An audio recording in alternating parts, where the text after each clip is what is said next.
नमस्कार. जय श्रीराम. मंडळी, ब्रह्मदेवाचा निर्माता कोण? ब्रह्मदेवाचा जन्मदाता कोण? याचं कारण आपण असं म्हणतो की वेद हे ब्रह्मदेवाच्या मुखातून बाहेर आले. त्यानंतर असं म्हणतो की संस्कृत भाषाची जननी म्हणजे संस्कृत भाषा ही देखील प्रथम ब्रह्मदेवानी बोलली.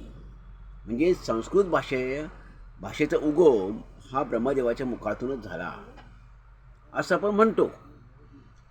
या असं किमान आपल्या परंपरेनं हे विधान चालत आलेलं आहे. पण नक्की आपण काय ठरवायचं? मग आता संस्कृत भाषेचा इतिहास जर बघितला तर 3,500 वर्षापूर्वी जात नाही. 3,500 वर्षापूर्वी संस्कृत भाषा निर्माण झाली. संस्कृत भाषेचा इतिहास 3,500 म्हणजे 3500-3600 वर्षाच्या पूर्वी जात नाही, त्याच्या मागे जात नाही. 3500-3600 वर्ष इतपतच तो जातो. त्यामुळे मग आता वेदाचा विचार केला आपण तर वेद हे साधारणपणे 3,500-4,000 वर्षापूर्वी वेद झालेले आहेत.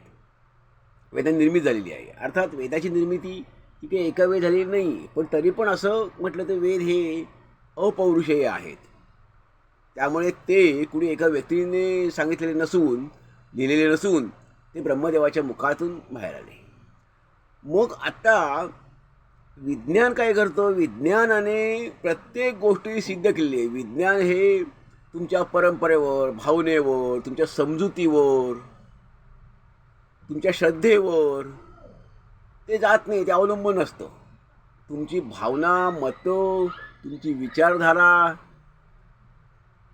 हे सगळं लक्षात घेऊन विज्ञान कधी ठरवत नसतं की कोणत्या गोष्टीला किती वर्षांनी किंवा कोणत्या गोष्टीचा शोध हा किती वर्षापूर्वी लागला. या वैज्ञानिकदृष्ट्या अभ्यास करताना, एखादी गोष्ट ठरवताना, एखाद्या गोष्टीच्या मुळाशी जाताना विज्ञान अभ्यास करतं, संशोधन करतं, त्याच्या मुळाशी जातं, मुळाशी जाण्याचा प्रयत्न करतं, मुळापर्यंत जाण्याचा प्रयत्न करतो. त्यासाठी अभ्यास, संशोधन, चिकित्सा हे सगळं करत असतो. मग तिथे कुणाच्या भावना काय असतील याचा विचार केला जात नाही. भावना, श्रद्धा, देशाभिमान, राष्ट्राभिमान, धर्माभिमान हा सगळ्या विषयाला बाजूला राहिला. अभिनिवेश, अभिमान, स्वाभिमान हा विषय बाजूला राहिला. विज्ञान ह्या गोष्टी जाणत नाही. थोडक्यात विज्ञान भावना जाणत नाही. मग आता जर आपण असं म्हटलं की संस्कृत भाषा ही ब्रह्मदेवाच्या मुखातून बाहेर आली तर मग संस्कृत भाषा ही 3,500 वर्षापूर्वी नव्हती. साधारणपणे 4,000 वर्षी, 5,000 वर्षी संस्कृत भाषेचा इतिहास आढळत नाही.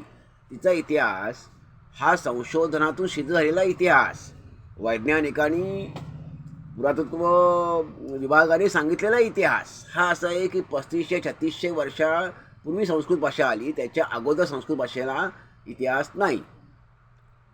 3500-3600 शिकस्त 3700 वर्ष ह्याच्या मागे काही संस्कृत भाषेचा इतिहास आढळत नाही. म्हणजेच वेद संस्कृतमधून आहेत, म्हणजेच वेद पण साधारणपणे 3,500 वर्षापूर्वीचेच आहेत. मग आता दुसरी गोष्ट अशी आहे की मनुष्याचा इतिहास जर बघितला, म्हणजे आता आपण जर पूर्ण मागे गेलो, म्हणजे ब्रह्मांडाकडे गेलो, ह्या पूर्ण म्हणजे विश्वाकडे गेलो, तर मग ग्रह तारे विचार केला तर ब्रह्मांडाचा विषय जरी सोडून दिला तरी आपण आपल्या ग्रहमालेचा विचार केला तर आपला सूर्य जो आहे तो सूर्य कधी झाला? साधारणपणे 6-6.5 अब्ज वर्ष. त्यानंतर पृथ्वीची निर्मिती कधी झाली तर 4-4.5 अब्ज वर्ष. मग त्यानंतर खूप काही कोट्यवधी वर्षांनी सजीव निर्माण झालेला आहे. त्यामध्ये सुरुवातीला एकपेशीय, मग बहुपेशीय, त्यानंतर जलचर, त्यानंतर सरपटणारे प्राणी, अशी सगळी निर्मिती झालेली आहे. आता ह्यानंतर मग मनुष्याचा इतिहास हा काही फार जुना नाही आहे. मनुष्याचा इतिहास हा साधारणपणे 3 लाख वर्षापर्यंतच जातो. मग त्याच्या अगोदर जो काही मनुष्य असेल तो मनुष्य म्हणण्याला एक नव्हे, तर एक सजीव प्राणी, इतरांसारखा प्राणी. फक्त माणसाच्या मेंदूचा विकास होत गेला, त्यात किती वेगळेपण होतं म्हणून तो विकास होत गेला. वेगळेपण आहे, तो मेंदूचा विकास होत गेला आणि बाकी प्राण्यांचा मेंदूचा विकास फारसा झाला नाही. पण तरीही माणसाचा इतिहास हा फारसा 3 लाख वर्षाच्या पूर्वी असा आढळत नाही, पूर्वीचा आढळत नाही. त्या पलीकडे 3 लाख वर्षा पलीकडे काही जात नाही. 3 लाख वर्षापासून माणसाला थोडंफार कळायला लागलं. त्यानंतर 70,000 वर्षापूर्वी माणूस हा व्यवस्थित बोलायला आणि व्यवस्थित विचार करायला लागला. म्हणजेच माणसाच्या विचार करण्याची जी माणसाची परंपरा आहे किंवा माणसाचा विचार करण्याचा कालावधी आपण जर म्हटलं तर माणूस विचार करायला लागला कधीपासून किंवा शोध लावायला कधीपासून लागला, तर तो 70,000 वर्षापूर्वीचाच इतिहास आहे. आणि तेव्हा मनुष्य आफ्रिकेत राहत होता. त्यानंतर मग आफ्रिकेतून मनुष्य बाहेर पडला. मग वेगवेगळ्या जसं त्याला गरज ही शोधाची जननी आहे असं म्हणतात. म्हणून मनुष्य वेगवेगळ्या ठिकाणी राहायला गेला. तिथला तो मूलवासी झाला, तिथला रहिवासी झाला, तो आदिवास त्याने स्वीकारला. मग पृथ्वीच्या ठिकठिकाणच्या भागात काही समुद्र पार केले, ठिकाणच्या नद्या नाले पार केले, डोंगर पार केले. असं करून मनुष्याने वसाहत निर्माण केली. संघटितदृष्ट्या राहायला शिकला मनुष्य. आणि मग संघटित होऊन मनुष्य मग तो वेगवेगळ्या ठिकाणी पृथ्वीवर विखुरला गेला. म्हणजेच माणसाचा इतिहास हा फार जुना नाही आहे. त्यात शेतीचा इतिहास किती जुना आहे तर अलीकडचं आहे. शेती करायला मनुष्य फक्त 10,000 वर्षापूर्वी शिकलेला आहे. 10,000 वर्षापासूनच शेतीचा इतिहास आहे.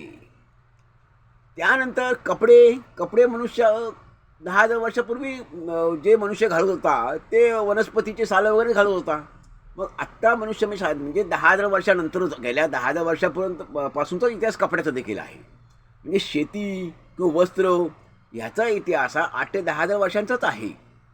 मग आता या सगळ्या भाषांचा इतिहास, भाषाही या सगळ्या कितीही म्हटलं तरी म्हणजे संस्कृत 3,500 वर्षापूर्वी, त्याच्या प्राकृत आधी आहे. अशा मागधी म्हटलं म्हणजे ह्या कितीही भाषा म्हटलं तरी 5,000, 6,000, 7,000, 8,000 एवढंच कालावधी त्यांचा आहे. कारण मुळातच 70,000 वर्षापूर्वीच मनुष्य थोडासा विचार वगैरे करायला, बोलायला वगैरे शिकलेला आहे. मग आता प्रश्न राहतो असा की ब्रह्मदेवाचं आयुष्य किती, मग ब्रह्मदेव जन्म कधी झाला असा मुद्दा आहे. मग ब्रह्मदेवाचे जन्मदाते कोण?